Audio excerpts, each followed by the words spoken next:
Welcome back. This is The Art of Prepping. We're looking at Dr. Wallach, Joe Wallach, criticalhealthnews.com. He has a small list of things to avoid food-wise, and we just finished a video of the most optimum diet, or foods to actually enjoy and to eat, the more optimum foods. And so the foods to avoid: wheat, barley, rye, oats, and that's mainly because of the gluten. Gluten is it's very hard to digest, if you even want to call it a food. I don't call it a food. I don't think that Dr. Joe Wallach even calls it a food. It's something that doesn't really go through our whole history of humanity.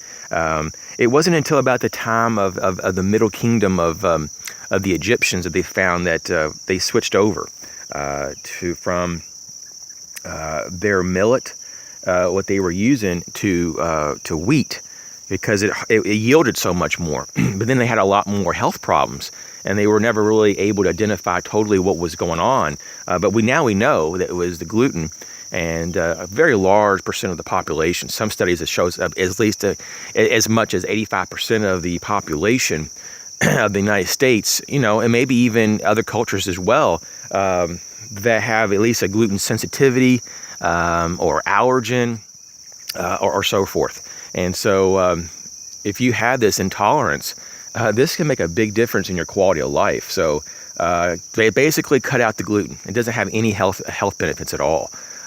Totally doesn't. So there we go. You may say, well, oats don't have gluten. Well, most of it doesn't, but it's cross-contaminated in these facilities with the other products because they're processed in the same facilities. So wheat, barley, rye, oats, fried foods, obviously no good. Just because of the way it's cooked in, the oils, and then oils in general, because they oxidize and they become an inflammatory. When you overcook red meat, obviously it's going to be carcinogenic. And any kind of red meats, or any kind of meats at all, like packaged meats and stuff that have nitrates in them. Nitrates are very heavily linked to cancer. And in fact, even this past year, the World Health Organization put out a massive warning that it was equivalent to like being around asbestos and smoking. Very high risk. And of course, all of these people and even children are consuming all these pre-packaged like lunch meats and stuff. Very bad. Don't even touch that stuff.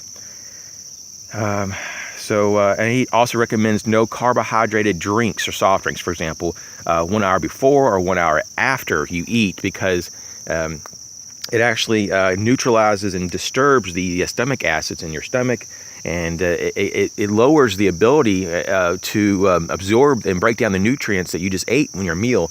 Therefore, you don't get the full effect of the nutrients that are available in the food. So you become more nutrient deficient after you just ate, and so your body's going to be hungry again faster, because it's going to be like, hey, I didn't get all the nutrients I needed, so you need to eat more. And so it's possible you could actually continue to overdo your calories and gain weight just because of that.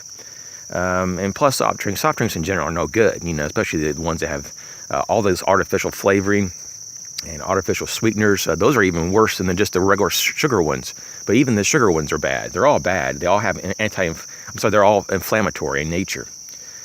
And lastly, the skin of baked potatoes is actually carcinogenic when you bake it. But potatoes, though, the skins of at least aren't bad, and they're not carcinogenic when you boil them. So these are just some tips for good health from Dr. Wallach, Joe Wallach, over there at criticalhealthnews.com. Criticalhealthnews.com. Thanks for watching.